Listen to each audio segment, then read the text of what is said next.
Hello दोस्तों, मैं नयन कुमार आप लोगों का स्वागत करता हूं तथागत जीएस बुद्धा में।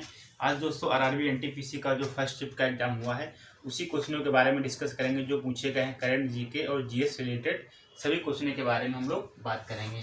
ठीक है, चलते हैं, शुरू करते हैं। सबसे पहला क्वेश्चन पूछा गया है दोस्तों कि विधवा पुनर्विवाह अधिनियम। विधवा पुनर्विवाह अधिनियम जब भारत में आया था, ठीक, उस समय भारत का गवर्नर जनरल कौन था? ठीक है, तो गवर्नर जनरल कौन था? तो लॉर्ड कैनिंग था। ठीक है, तो विधवा पुनर्विवाह अधिनियम के समय भारत का गवर्नर जनरल कौन था दोस्तों? तो था लॉर्ड कैनिंग। और लॉर्ड कैनिंग भारत के अंतिम गवर्नर जनरल थे और प्रथम वायसराय थे। कौन? तो लॉर्ड कैनिंग। तो गवर्नर से संबंधित क्वेश्चन पूछे जा रहे हैं। ठीक, उसके बाद क्वेश्चन पूछा गया था कि 2019 में लोकसभा में जो बीजेपी की जो सीटें थी कितनी थी? तो 203। कितनी दोस्तों थी? तो 203 सीटें थी। 203 सीटें थी 2019 में। ठीक है, बीजेपी की। उसके बाद क्वेश्चन पूछा गया है जोग जलप्रपात और गोसप्पा जलप्रपात और या महात्मा गांधी जलप्रपात, ये तीनों एक एक के नाम है। ठीक है, चाहे हम जोग जलप्रपात कहें, चाहे गोसप्पा जलप्रपात करें, चाहे महात्मा गांधी जलप्रपात कहें, ठीक, बात एक ही है। ठीक, इसमें पूछा गया था कि जो यह जलप्रपात है दोस्तों, यह कहाँ स्थित है? तो कर्नाटक में। ठीक है, और शरावती नदी पर। ठीक, तो जो जलप्रपात कहाँ स्थित है दोस्तों? तो कर्नाटक में स्थित है और शरावती नदी पर। और इनके तीनों नाम हैं, इन्हें एक ही नाम से जाना जाता है, चाहे महात्मा गांधी जलप्रपात कहें, चाहे गोसप्पा जलप्रपात कहें या फिर जोग जलप्रपात कहें। ठीक है, एक ही के नाम है। उसके बाद क्वेश्चन पूछा गया था दोस्तों कि बाबरनामा। जो बाबरनामा ये है आत्मकथा है, किसकी आत्मकथा है? तो ये बाबर की आत्मकथा है। और बात करते हैं कि यह किस भाषा में लिखी गई है? तो यह तुर्की भाषा में। ठीक है, तुर्की भाषा में बाबर ने अपनी आत्मकथा लिखी हुई है। ठीक, इसमें पूछा गया था कि बाबरनामा की जो है उसके लेखक कौन है? तो यह बाबर की आत्मकथा है और खुद बाबर ने लिखी हुई है। ठीक है, तो बाबरनामा और इसका दूसरा नाम क्या है? तो तुजुक-ए बाबरी।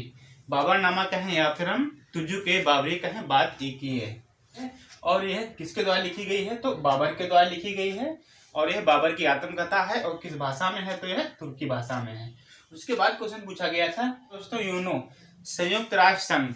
संयुक्त राष्ट्र संघ से भी क्वेश्चन पूछे जा रहे हैं दोस्तों। हर एक शिफ्ट में एक क्वेश्चन मिलेगा आपको। ठीक है, हमने इसका वीडियो बना करके ऑलरेडी पहले एक अपलोड कर चुका हूँ। ठीक है, तो संयुक्त राष्ट्र संघ से क्वेश्चन पूछा गया था कि महासचिव कौन है? तो महासचिव हमने आपको बताया था कौन है दोस्तों? तो एंटोनियो गुटरेस। एंटोनियो गुटरेस कौन है? तो संयुक्त राष्ट्र संघ के महासचिव हैं। और बात करते हैं कि संयुक्त राष्ट्र संघ के जो महासचिव हैं यह कहाँ के हैं? तो यह पुर्तगाल के हैं। और बात करते हैं प्रथम जो महासचिव थे वह कौन थे? त्रिवेदी। और कहाँ के थे? नॉर्वे के थे। ठीक है, कहाँ के? तो नॉर्वे के थे। और इसमें जो पूछा गया है तो यूनो के महासचिव कौन है? तो एंटोनियो गुटरेस हैं वर्तमान में। ठीक, कहाँ के हैं? तो पुर्तगाल के हैं। उसके बाद क्वेश्चन पूछा गया है दोस्तों, जो पूछा गया है कि भगत सिंह, तो ये क्वेश्चन रिपीट हुआ है कि भगत सिंह ने जो बम है वह कब फेंका गया था?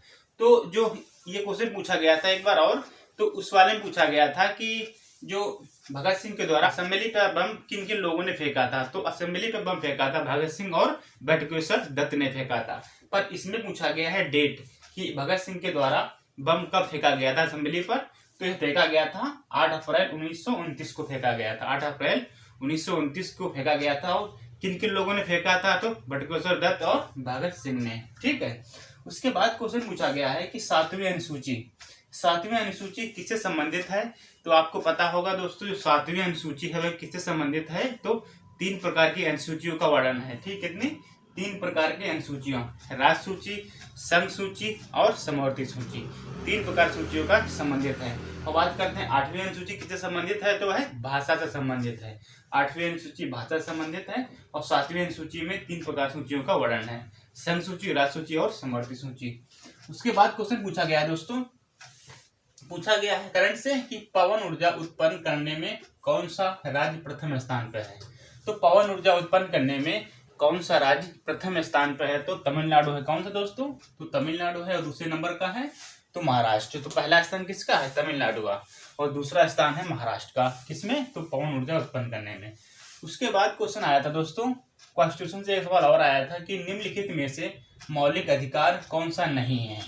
तो निम्नलिखित में से 4 ऑप्शन दिए गए थे जिनमें से एक जो मौलिक अधिकार नहीं है। कौन सा दोस्तों वह था? तो वह संपत्ति का अधिकार था। वह अपना मौलिक अधिकार नहीं है। पर पहले मौलिक अधिकार था, अब वह मौलिक अधिकार नहीं है, अब वह अनुच्छेद 300A में डाल दिया गया है कानूनी अधिकार में। ठीक है, तो अनुच्छेद 300A में डाला गया है किसे, तो संपत्ति के अधिकार को। ठीक है, तो वह कानूनी अधिकार में है। और बात करते हैं जो मौलिक अधिकारों की संख्या कितनी है, तो वर्तमान में 6 है। पहले कौन सी 7 थी, और 7वां कौन सा था, तो संपत्ति का अधिकार।